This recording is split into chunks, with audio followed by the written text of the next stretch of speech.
Saints fans and Who-Dats from all over the world, this is Kyle T. Mosley bringing you the pregame report with John Hendrix and Brendan Boylan. Guys, how y'all doing? Doing just fine, man. Just taking care of all this stuff. All right. Well, we have to go a little bit early because John has to get to the press box. So, guys, take it away. Hey, Brendan. So hopefully you're doing well tonight. And guys, I hope you're doing well too out there. So appreciate you tuning in and all that good stuff. So we're here live in Allegiant Stadium, at least I am. So it's here for the Raiders and Saints big Monday night showdown. Brendan, what about your opening thoughts for this game? Well, man, I'm just really excited to see the new stadium on TV. You get the luxury of being there. But I'm really looking forward to seeing what the Saints fix offensively. You know, Sean Payton called it one of the worst games as a play caller he has had in his career. So I'm just curious to see what kind of wrinkles the Saints throw in there, especially without Michael Thomas. Yeah, look, I think that's going to be the big focal point when you look at it right now is how's this offense going to get by with Drew Brees? I mean, that seems like a crazy thought. You know, he's got so many weapons that's going to be available to him. I mean, you've still got Jared Cook. You've got Alvin Kamara. You've got Latavius Murray, Taysom Hill. You've got Adam Troutman. But, you know, the biggest thing obviously here is going to be what kind of production are you going to get from the wide receivers? I mean, Emmanuel Sanders said earlier last week, he said, hey, look, if they need me to catch 15 balls, I'm going to catch 15 balls. If they need me to block all game for the run, I'll do that. But, you know, whatever is going to take, this is a game where guys like Traquan Smith have to step up. Deontay Harris could be used a good bit more. So there's a ton of different things and wrinkles that the Saints offense can bring to the table. And as long as number 9's back there, I feel pretty good about it. Yeah, I do too. And I'm glad you brought up Taysom Hill, who only had probably about 30 yards if you take away the passing yards in week 1. I definitely think we could see him be more of a go-go gadget type of guy in the offense tonight. So let's not be surprised if Taysom Hill gets a number of touches, especially early in the game. Yeah, look, and I think when it's all said and done, I mean, you know, I think this is a great opportunity for the defense to kind of step up to the challenge, right? And be able to put the Saints with some turnovers, obviously +3 last week was huge. And I think the special teams is going to play a huge factor in this one. I mean, Deontay Harris is so good at returning the football and giving the Saints some short field to work with. And so, look, I think that's going to be exciting to see tonight. And again, the Raiders are going to pose a challenge. You know, I expect them to do even better than what they did against the Panthers last week. And I mean, look, there's a lot of interesting wrinkles to bring to the table. Why don't you talk about some of the matchups that you're looking forward to from a Raiders perspective?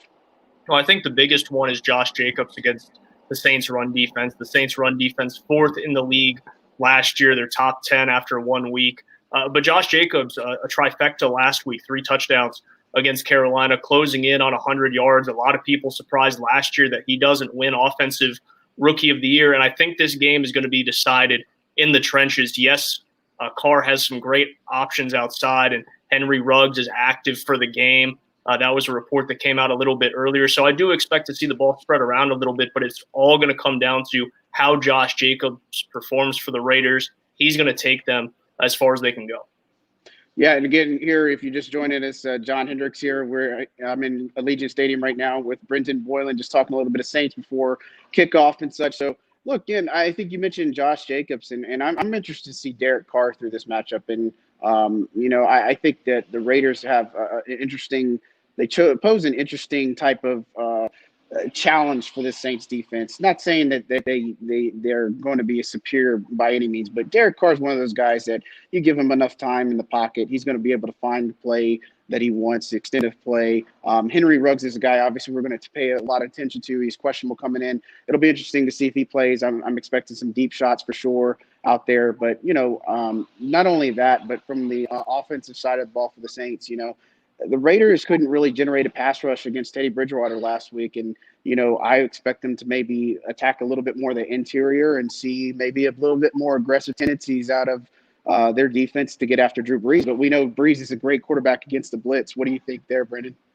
No, I think that's going to be a huge thing for Drew, is how comfortable can you get, especially with a guy like Emmanuel Sanders. Yes, they went and worked out over the summer, but I've been big on the fact that training camp and the offseason was shortened, and timing with these receivers is going to be huge. I think that the more Drew gets some quick, easy looks, gets the ball out of his hands, the better. And you have a guy like Alvin Kamara out of the backfield, as you said, when you're talking about the blitz, that you're able just to throw a screen pass. The Saints, obviously the best screen team in the entire league over the last few years. So I see Drew Brees just getting the ball out of his hands, getting him in rhythm early, which is something they did against Tampa Bay. He was 8 of his first 8, but being able to push the ball down the field a little bit more as well. Absolutely. Saints enter a 5-point favorite right now. It was a 6-point favorite. Do you think maybe Michael Thomas being out has a little bit to do with that? I do. And you look at what the production value of Michael Thomas is, obviously the 149 receptions last year. If you want to talk fantasy numbers, 30% of Drew Brees' fantasy points last year came from Michael Thomas. So you just see how big of a role he plays in the Saints offense. So you're going to see the betting side of it go down just a little bit because of Michael Thomas. And there's a lot of questions on who's the go-to guy for the Saints tonight in terms of that passing attack. I think that's why you see that. Yeah, and look, I'll tell you too, the Saints are coming in red hot on Monday Night Football. They've won 4 straight here on Monday Night Football. They're riding a hot streak. Drew Brees is 8-3 against the Raiders right now. He's 16-7 with the Saints on Monday Night Football. And look, I mean, they've had some real memorable games. They're 5-2 on the road on Monday Night Football. They don't score as often as they do on at home. I mean, they're only averaging about a little bit over 22 points a game.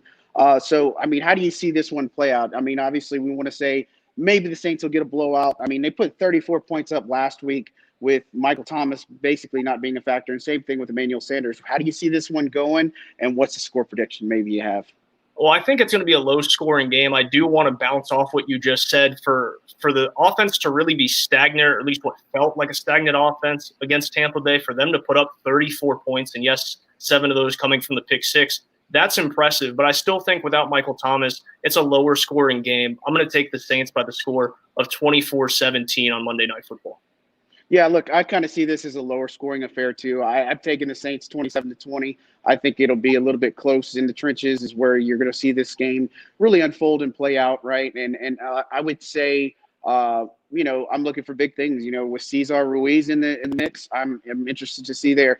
First, hopefully we'll get to see Zach Bond. PJ Williams is another guy that hopefully is active. So, again, you look at all the different tools and the ways that the Saints can beat you. I'm expecting to see a good bit of that going forward.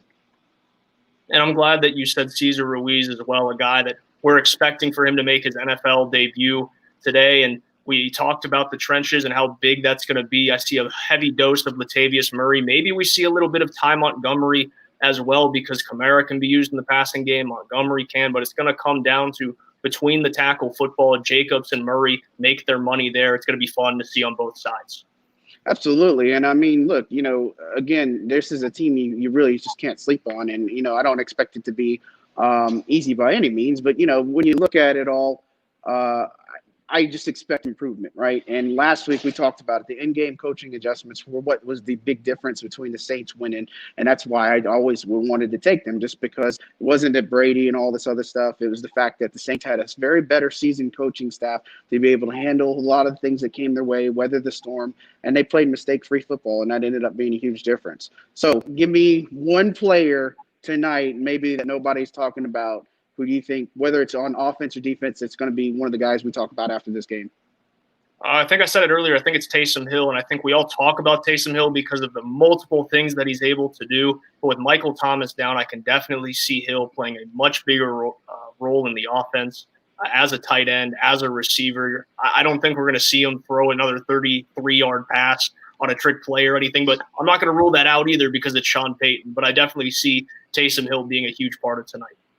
Yeah, look, I think there's 2 guys on offense that I'm really looking at, and I'm cheating by taking 2, but I just feel it. Ty Montgomery's one of those guys where you didn't see a lot of him last week, but I think he's going to be primed for a bigger role. And they just called up Benny Fowler from the practice squad again. Same thing with Marcus Hunt. So I expect Benny Fowler to be a guy that comes in here and kind of has a little bit more role in the offense. And, I mean, he's a veteran. So, look, I think he's going to have some more things to be able to bring to the table. But, I guess we'll just see. For those who don't know, the game is supposed to be simulcast on ABC, so if you don't have ESPN, you should be able to get it on ABC. Definitely check your local listings out. Follow us on Twitter. Follow Brendan at BT Boylan, and follow me at John J. Hendrix. I'll be here at Allegiant Stadium reporting here for it. And look, guys, follow us on Saints News Network on Facebook. Follow us on our Twitter account at Saints News, and hope you guys enjoy the game. Any parting shots? Man, just enjoy your first road game of the season and tell us how beautiful that stadium is. Yeah, look, I tell you, it doesn't do it justice. So you guys I'm sitting behind a Raiders backdrop, and look, I'm telling you, this is sweet level. This thing looks amazing. It's gorgeous. I can't say enough good things about it. It's somebody said, I mean, it's literally a black hole, but it's gorgeous. So I can't wait for you to see it on TV. It'll be interesting. I'll drop some good pictures too. Absolutely. Well, we're glad that you're there. Stay healthy and stay safe, my friend. Absolutely. And, hey, I'll just say this, too. A lot of Saints fans travel to this one, so it didn't matter. Same thing with Raiders fans. I mean, they would travel, too. But, the airports were definitely a bunch of Saints fans there. And, I met a whole bunch of them throughout. So definitely keep safe as you're here. They opened up the bars last night at 11:59 p.m. So it should be an interesting time for a lot of the Saints fans that are around here. So be sure to enjoy the game. Keep up with us, and we appreciate all the support and everything. Let's have a good game, and we'll check back in with you at halftime with Bob Rose and Mike Detillier. Y'all have a good one, guys. Do some last